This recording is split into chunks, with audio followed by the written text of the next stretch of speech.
So what we're going to do next is we are going to take a look at the TradeFinex platform. And I'm not going to lie, earlier when I was standing here, with Atul and Ritesh, who will be talking to us, I was really trying to wrap my head around what they've done. And to be very honest, they really made some huge progress, especially when you look at the underlying infrastructure, XinFin, and the simplification. You could technically, and I don't want to steal their thunder, but you can almost, stand up a masternode with 2 clicks and you're done. And what they've done is really created an innovative way to bring and distribute some of the trade finance assets to the growing class of alternative investment, which is very important, especially when you consider those micro and small medium enterprises that have difficulty obtaining credit through the traditional instruments. So with that said, I would like to introduce our 2 speakers. Ritesh is co-founder of XinFin and TradeFinex, comes with a ton of experience in cloud computing and cybersecurity, was awarded by Microsoft for his tremendous contribution to product development. Atul is the co-founder as well for TradeFinex and XinFin. He was the lead on building a $100 million blockchain network, leveraging also Swift. And we're very privileged to have them with us today to walk us through this incredible innovation. So without further ado, put your hands together for Atul and Ritesh. Thank you so much.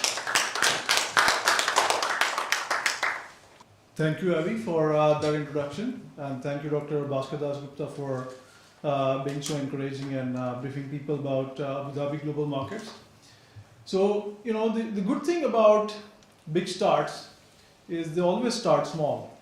So, it's an usual story when we, before I remember some of the early Bitcoin or blockchain, meetups. There were like a handful of people, and now look at it. Now everyone wants to be a part of it, right?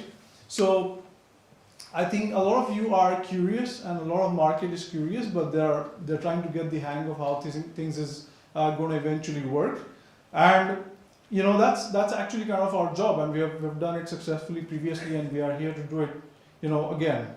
But where did it all start, right? After the 2008 subprime crisis, the global trust was broken, right?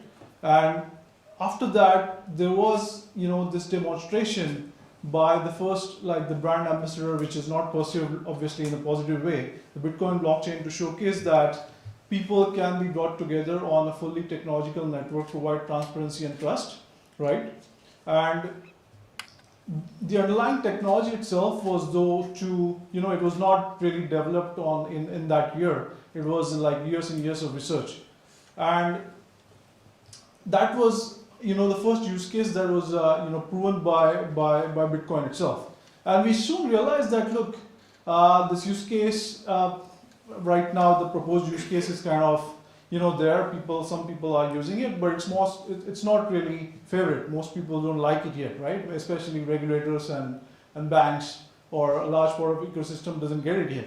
So we started looking at the underlying technology, and we thought, look, we can actually, rather than trying to disrupt something totally, why don't we get the existing market participants to work with a network that will be more suited for their adoption, as opposed to asking them to totally, shift the way they, work or transact, but to more be interoperable and integrative with their existing systems. So we struck our first success. That was my previous stint actually, and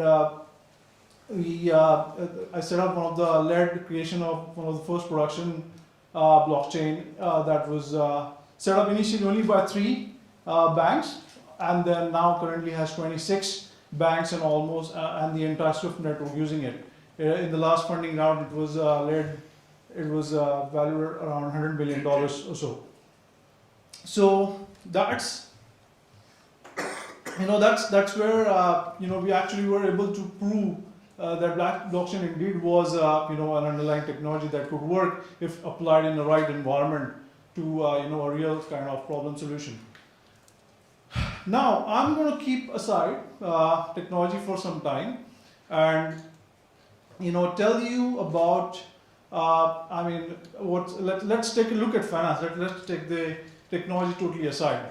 Finance is what? Finance is people who need money and people who have money, right? So it's a kind of agreement or contract or an arrangement between them over a network. And most often, this network is kind of governed by some kind of centralized institution, right? Where we are applying this technology or taking up the use case really is the trade finance market. Now that's driven by a local or a consumption. The water that you're having, or the coffee that you're having, or the shirt or suits or trousers that you bought this month or last month. It is driven by the basic consumption that a human being is is kind of committed to, and there's almost 100% probability that you're going to have a coffee tomorrow, right? And that is something that we're targeting. We thought it's more relevant. There's a ton of problems because it's underlying or connected to the human need. The size is kind of massive. These are the numbers that we're looking at. 15 trillion is the market size that a lot of entities like World Bank reports and are stating at for this market. Now the difference is, firstly, what is trade finance? So trade finance is usually required by suppliers who have some kind of commitment or guarantees from the buyers that they are going to actually indeed consume or buy the stuff from them. They need a short-term, sometimes 30 days, 60 days, 90 days, or a year of revolving credit lines for meeting those funding requirements. And these are the standard yields that you're looking at. Now, this is only a ballpark. This differs from industry to industry, underlying risk, different geographies, anywhere from 4 to 15%. These numbers may differ. It may be, the benchmark may be lower or higher than the upper value.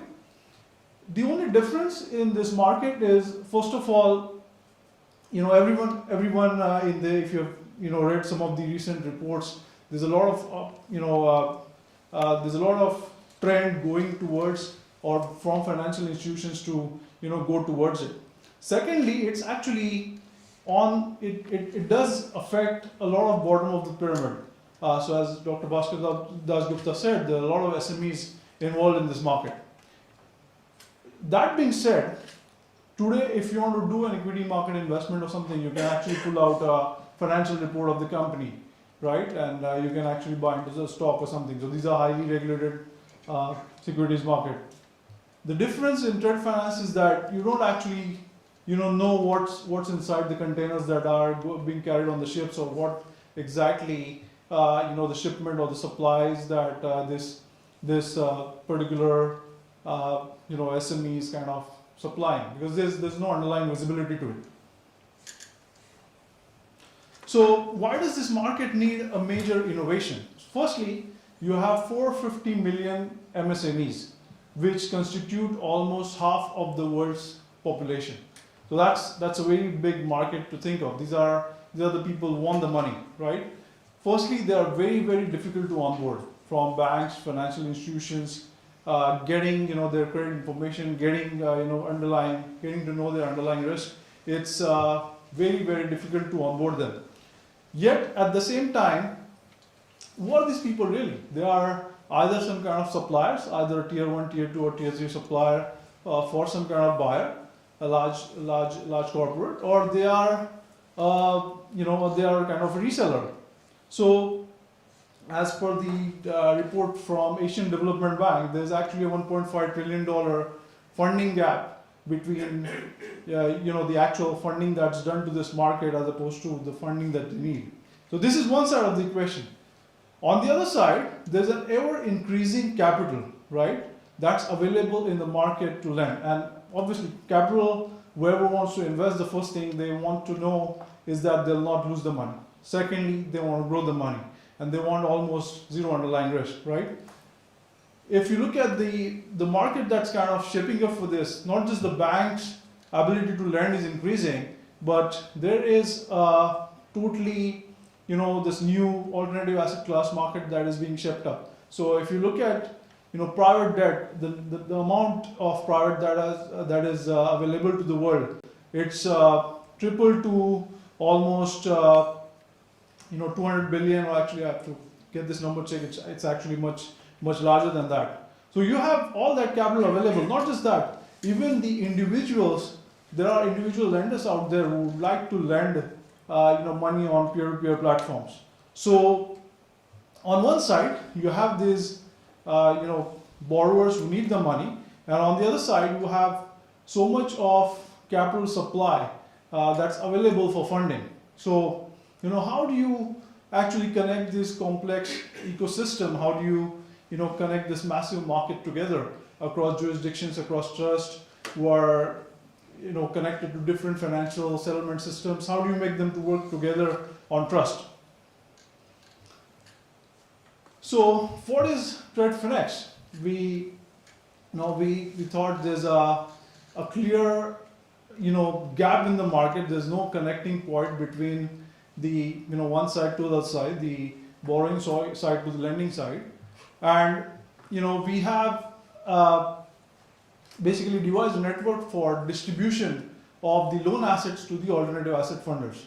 So on one side here you see originators. What do? They basically onboard onboard a customer which was or MSME which was, or onboard any kind of loan asset which is very difficult for a limited number of financial institutions to do, and they effectively fund it. They want this to be funded by alternative asset investors, or it could be banks or non-bank funders, the increasing amount of liquidity that is available in the market.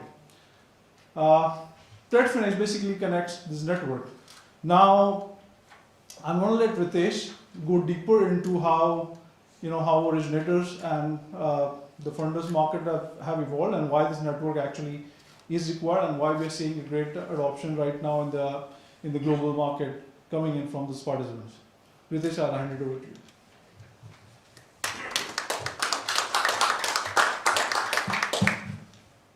Thank you, Atul. I'm going to cover this topic, which is like originate to hold and originate to distribute. So I'm going to cover this topic, which is like how we are empowering loan originators. If traditionally bankers, they always used to create own loan books, traditional market. Later on, many fintechs also came into this space. So if you look at before subprime crisis, most of the bank, suppose you are looking for a loan, you have to go to the bankers, they'll just onboard you, and they used to provide you a loan. But after 2008, the things has been getting changes, because after subprime crisis, many banks and financial institutions, they got problems. So these things are alerted to various regulators. So after 2008, regulators like FCA, they given lots of advisory to the bankers, those who are holding their assets, they are maintaining their loan books, to divert some of your portfolio to the investors, those who are high risk takers. So previously concept was very famous, which used to call originate to hold, like traditional banks. Later on, after this crisis, that people started realizing if they are depend on 2 or 3 sources, then it can bankrupt their entire systems. So they started doing distribution to the other lenders. So this concept called originate to distribute. Now there is a difference between originate and hold. Suppose bank used to create originate and they used to hold themselves. Then they follow very proprietary systems to be followed. Every bank, they have different systems. But when they go for distributions, they are going to give their loan books to other people, then there should be some standards. They have to maintain certain standards. Okay, so they can easily go to the other funders and they can say, look, I have these books, I want to divert some of my portfolios. So what we realize in market, most of the originators, they have a very non-standard method to originate their loan books. So we try to standardize those things. Okay, so once we standardize origination part, then only we can go for distribution part. So we created various tools for fintechs and banks. It can be especially for trade finance, where we provide invoice factoring, invoice tokenization, supply chain track and trace. These all tools helps originators to create like quality originations which can be easily distributed to the other funders. So I will give you a small very video where we show that how we like connect to the systems, get data, converts into token and put into the network. Let's see invoice factoring. Log on to TradeFinex.org. To add the invoice to blockchain through a smart contract, click on Invoice. Here we see some features of the invoice. Click on Start POC. There are two ways of adding the invoice to blockchain. The first is through QuickBooks, or we can upload the invoice manually. Select the option to connect with QuickBooks. Enter your email and password,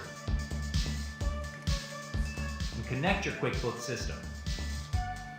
Now you can see all the invoices on the screen. Upload the invoice to the blockchain. Just got your invoice added on blockchain. This is Now your invoice contract is ready to be deployed on our network. It might take a few minutes to deploy on a public blockchain network. You can see your bond deployed on the network and check the hash of it.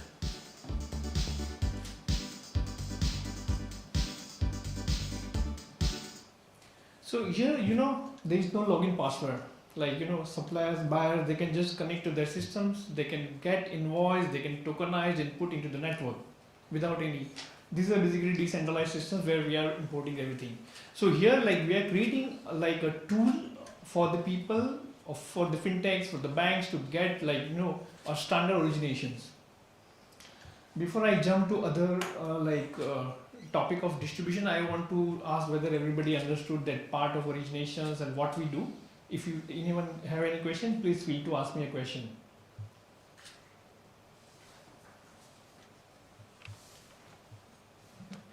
These systems can be like, the QuickBook is used by I think more than like 5 million SMEs, and we just empower them. So we still have many other like tools. It's already available on our TradeFinex websites for like system for track and trace, system for invoice factoring, and someone want to like issue a bond or commercial papers, they can like deploy in our network. But what we observe, like most of the Ritesh, yeah there is one doubt. Sure. I'm not sure if I'm jumping a little too early. Maybe Yeah. you might address later. sure But when you're uploading those invoices, or when an SME is sharing those invoices, and say at some point of time there are non-disclosure agreements, okay. so would that also take the whole system into a different scenario? Yeah, you are talking about, this is like, themselves, they are uploading this on our systems. It's not through like, some intermediary There's not parties. a central hub. They upload it from their end. Yeah. So if you look at it, initially they used to enter login and password. So they are entering their own login passwords and they are uploading. So it's like, after their permission only.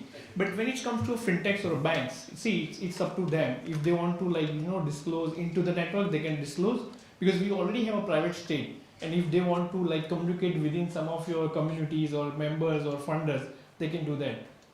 And secondly, on the other end, when it is being funded by an external bank or an external entity. Yeah. So for an SME, I'm okay with getting the funds, but how do I know the source of funds where I'm getting it from? Do I get that clarity? Yeah. So after second slide, we are talking about distribution. Okay. So you can like take this question after looking at particular videos. But traditionally, like whenever we are talking to various of our partners, some partner is already here, and so they have a very specific requirement. Like we already have certain systems in place, or we already have certain software in place. Now we want to utilize same infrastructures, and we like to connect to your network. So they generally takes API. API is like for standard API is available for entire network. So anybody, they have some specific systems, we just need like, access to the system, and our API can able to tokenize those instruments and they can put into the network part. Yeah, sure.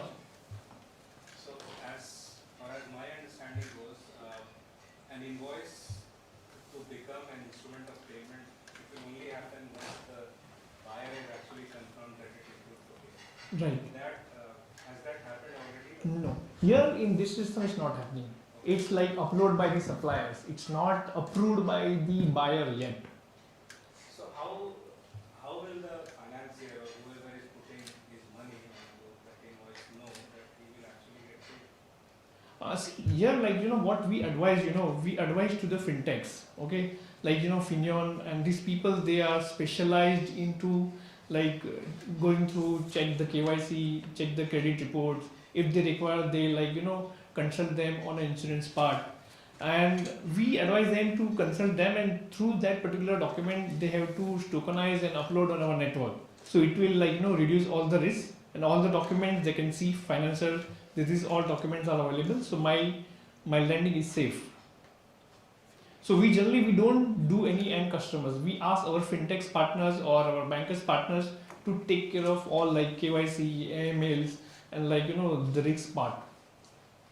So who are the parties involved on this platform? Supplier, as you said. Yeah, Then you're saying your fintech partners, yeah. are the financiers, I believe. Finance side, I will cover it in the distribution part. Yeah, So who does the KYC and stuff? fintech partners or a banks. Okay, all right. Okay, so like after looking these systems, this is only to support fintechs and banks. Okay, so they can have very quality and very standard origination part. So once they are connecting, creating that requirement or a lead, we have to go to the various investors. So TradeFinex main target to reach to those distributors or funders. So in next screen, I will show you like how funders, they comes to the network, how they get go through the entire available requirements. Atul, you can run another. So here it's a totally decentralized way. It's Hello. going to Hope explain. you are doing good. Find TradeFinex at tradefinex.org. TradeFinex, powered by XDC Protocol, empowering trade and finance ecosystem. To explore funding opportunities as financiers, you need to select the Financer tab and click on Start Investing. See list of all the instrument currently active for funding.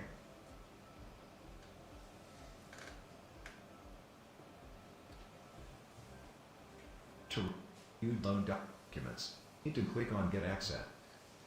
Note, only network members can access this document as a financer. To become a network member, financiers need to set up Masternode by staking 10 in XD coins. Detailed steps are available at page. If you are already network members, then you just need to enter your network's private key. After entering the network private key, you will see the document access link. Just click on that link. You will find the detailed document like KYC, business profile, credit score, etc. This will help So financiers this has to been review created by documents. fintech This partners or entire banks. process work under peer-to-peer and on XinFin blockchain network without storing any private key or user data. If you need any help, feel free to chat with our online representative or join Telegram channel. So this screen was for funders, like how they used to access without any login password. They are just accessing to the network using their private keys. And we already have partners, they are into custodian space. So larger institution can take their help and they can access to the networks. They can set different parameters to access this network. Now you had some questions about funding. Yes. Funder part. On the other end, when a non-banking funder is participating in giving the funds, Yeah. as an SME, how do I know that's coming from a legit source? How do I know the AML side? And that's what you're answering, right? Correct. The Yeah. bank actually Yeah. has the due diligence. So you seen that part where financial, they are accessing to the documents. Now they are like, they have to run, first of all they have to install Masternode. Okay, as a process of Masternode, they have to upload a KYC and ML document before they are setting up a Masternode. After setting up these documents, they becomes part of network. Okay, now this document is available for all the participants, all the investor class. So if there is some problem, they can throw out from the networks, like normal tech part works. Like the committee, if they are rejecting this particular node, they can go out of the networks, and they have to stake certain amount to become a partner of part of this network. Ritesh, Yeah. you said that Masternode. Yeah. Now I'm an SME, I go to Masternode, I put my KYC documents.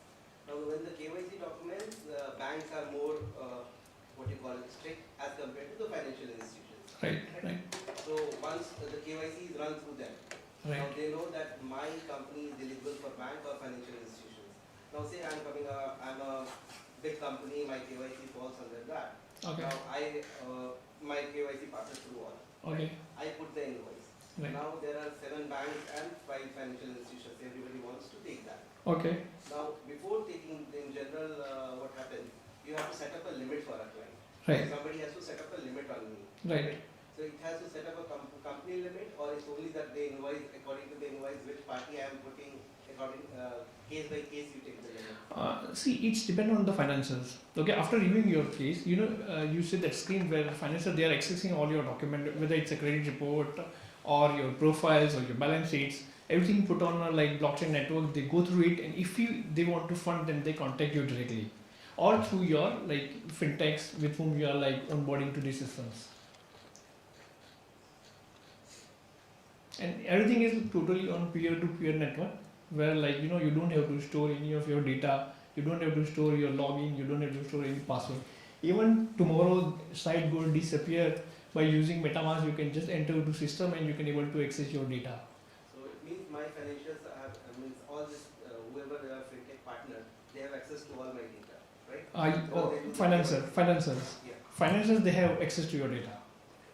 And if you want to keep, like he asked a question, like he want to like give data to a specific parties only. Right. So that thing can also you set up, where you can just give like identity. This many identity can able to access my document. So that document will go to only those identity. Any question?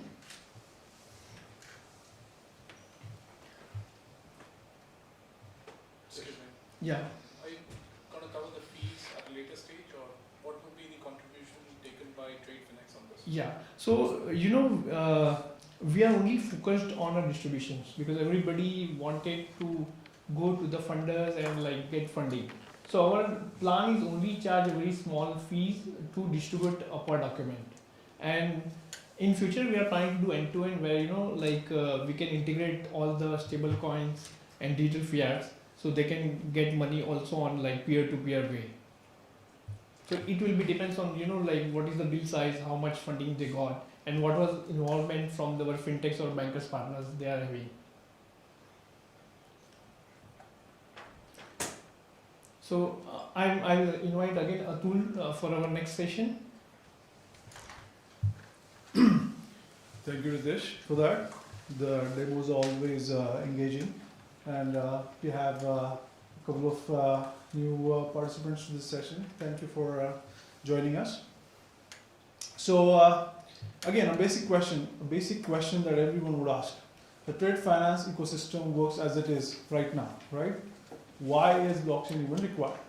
I mean, that's probably the question that most of you have, and it is the right question. So we have dug this question deeper into ourselves, and even during the first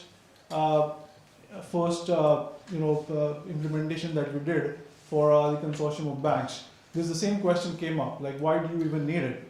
Now here's why we use it. Here's why we use the underlying peer-to-peer distribution network. Now first of all, the digitization part, right? Trade finance, or most of the distribution that happens from originators right now to a limited amount of funders, the documents are still in the paper form. Now that's all of you know how tedious that is, how tedious task that is, how time consuming task that is, and how difficult it is to first of all share that. So one of the first features that we have implemented is the digitization. A blockchain network inherently has a hashing feature on a document. So if you are able to, have a verifiable hash of a physical paper document or certain kind of data standard or structure to be uploaded on the network at the time of source only, during the lifetime or during the entire trade process, you'll always be able to verify. So it can never happen that someone is able to break that original document or data standard into something, like tamper with it, and still be able to go through with maybe some kind of fraud or something. So you'll always be able to have a digitized document verified in the network if it is taken at source, to be verified along all the trade processes. So that's a very, very massive feature and it is done over network. So there's a difference between having it in some of centralized system and having it on network, because a lot of people are trusting it. If you're maintaining a single node, single centralized kind of portal, that company or whoever is doing it for you can go through that kind of tampering. But on a network, everyone knows. So there is the network itself acts as a source of truth, and that's what not just the benefit of derivation allows you, but in the second use case is the fraud prevention. So when the network allows you to do that, you can have a trust even more than the paper documents itself, because the underlying, all of you know how much money financial institutions lose in double financing, or even having a completely fake case of loan underlying, because the underlying documents are not transparent, that are not verified, but have been tampered with. And there's a large number that's attached to those losses, right? Many companies have lost portfolios, many investors have lost entire portfolio due to underlying frauds. So you prevent all that, because now you have that over a piece of over a network. Third part is the counterparty risk mitigation. In fact, even before that, blockchain inherently allows you also to tokenize something. So what is tokenization? Let's say I'm able to, let's say this was my token, I pass it on to Mikkel, or Mikkel passes on to someone. Then I have lost the ownership of this device, right? I have actually passed the ownership to Mikkel, and then he has passed it to someone else. That part can be done totally in a digital way on a blockchain network. So when I'm converting even a physical document, I can convert it, I can tokenize it. So when I'm actually handing over that ownership to someone, I'm no longer in custody of it. The new guy is in custody of it. So this works amazingly well in as a tokenization feature, which allows you to use it for counterparty risk mitigation. So let's say you have a post shipment or a pre shipment, a difference between who is going to take a risk of let's say a certain trade instrument between the pre shipment and post shipment period. You can tie it to escrow, you can tie it in a fully digital tokenized form. And not just you can do that, you can actually have a settlement linked to it as well. So you can settle it across on the common digital token standard on the network. So this is, the benefits a lot more, because once the network grows, these are all the features that you can unveil. Now settlement is one more powerful feature.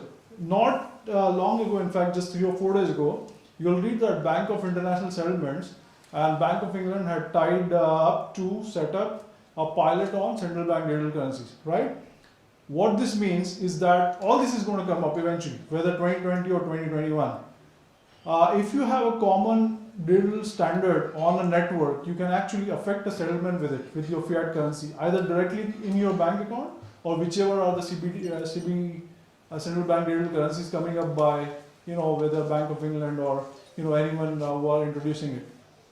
So this is a massive, one more use case actually is that when you are working on a network, you also have to work with your competitors. So you're not giving any competitive advantage to them by working with them, but you still have to work together because you're part of the same ecosystem, right?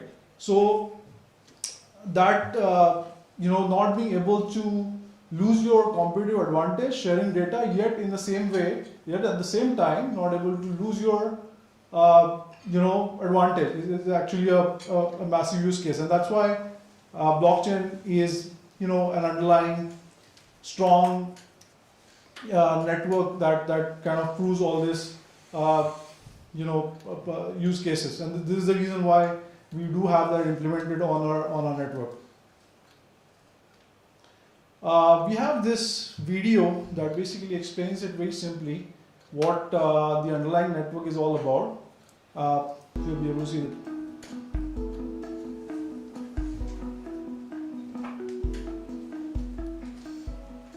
What is XinFin? XinFin stands for Exchange Infinite. It is the next generation of the global computer network, connecting communities and enterprises around the globe using blockchain technology. The network is powered by its native fuel, called XinFin Digital Contracts, or XDCs. XinFin is a first of its kind hybrid blockchain network. It combines the power and transparency of public blockchains with the security and speed of private networks. A permission consensus mechanism replaces the wasteful, energy-intensive mining, making XDC essentially mining-free. So how does hybrid work? The network has a public stake that is shared by all members. Additionally, enterprises can host private subnetworks. So with Enterprise A and B, each will have the public stake plus their own unique private stake. The public stake can be used to share basic data securely and transparently across the XDC network. The private stake can be used to protect sensitive or financial data from the outside world. The XDC protocol can work as a messaging and confirmation layer for domestic or cross-border approved payments. Or the XDC token can be used as a payment and settlement layer, supported by approved financial institutions. With secure and audited smart contracts and IoT integration, the XDC protocol facilitates real-world contracts and transactions. Come, join the XDC community.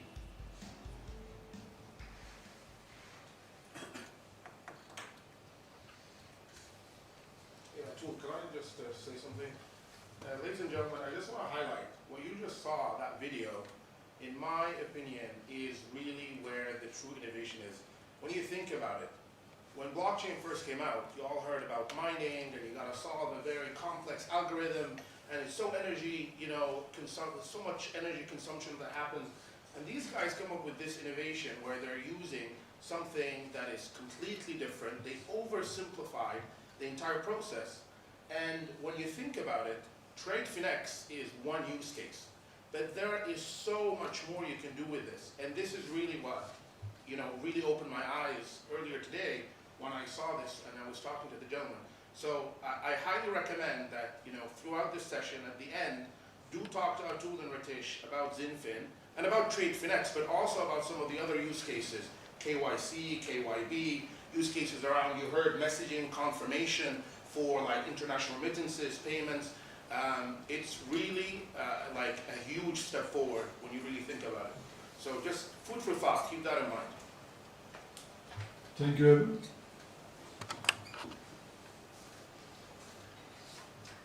Yeah, so what you saw in the video is kind of represented here in a pictorial or illustration format.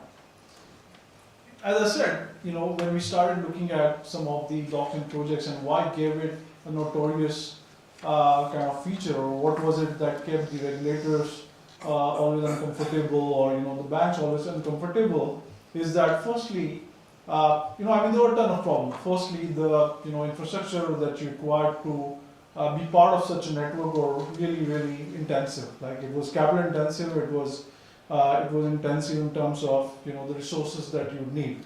So firstly, we have reduced that part. This is a network that uses a very, very light hosting environment. This doesn't cost you more than $50 a month or something to host your node. You can host it even on as little as your computer, or even you can use your existing cloud infrastructure to host it.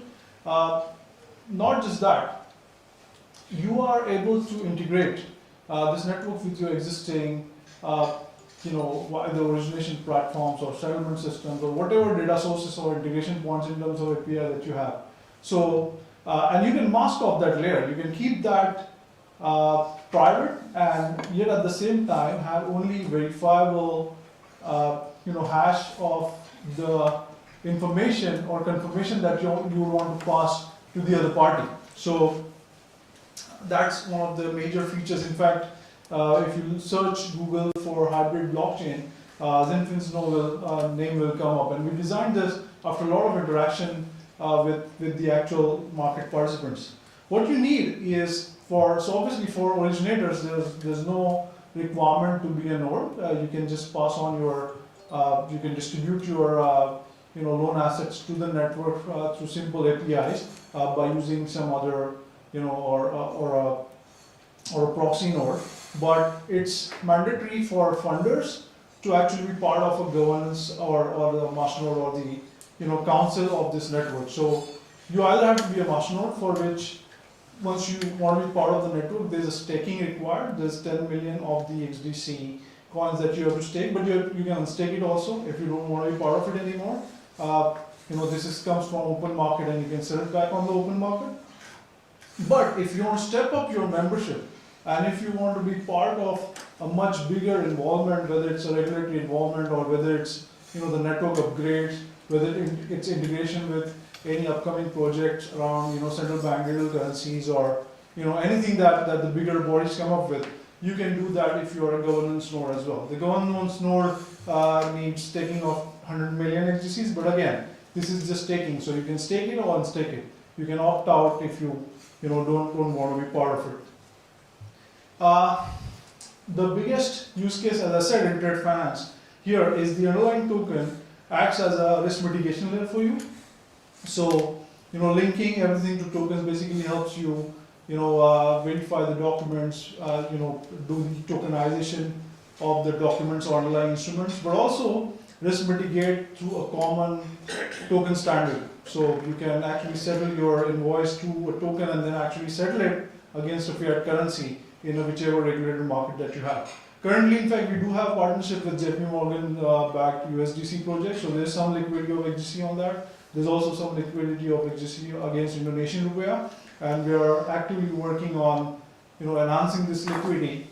What it benefits is all the origination partners and distribution partners can work in a more frictionless way. The fees that internally have to be paid can be much quicker, much faster. This doesn't need to be an external heavy cost settlement system, and it's almost instant, right? So this is what the underlying network is all about. You guys have any questions? Feel free to ask me about the network or the 2 slides that I covered.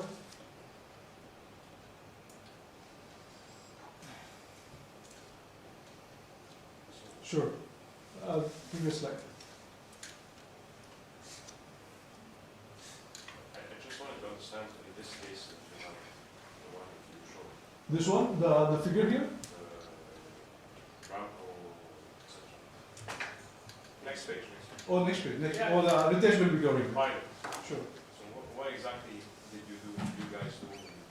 Where did you? Yeah. So for Ramco Air France KLM pilot, the problem there was they had a supplier was supplying parts to the airline, and the supplier himself was able to distribute the funding, or he was able to request funding from a limited number of banks, and the the banks did not treat that as an investment grade asset because they did not know what was the connected, so it was connected to a big buyer. So we introduced a origination, white label origination platform that could match the payable and the receivable, and then have it relayed on the network to be, and we distributed it to a larger number of funders. So certainly, the supplier was able to get much competitive liquidity into that instrument, but at the same time, fully digitize that origination and match it with the payable. So you couldn't bank the supplier because of his own profile, right?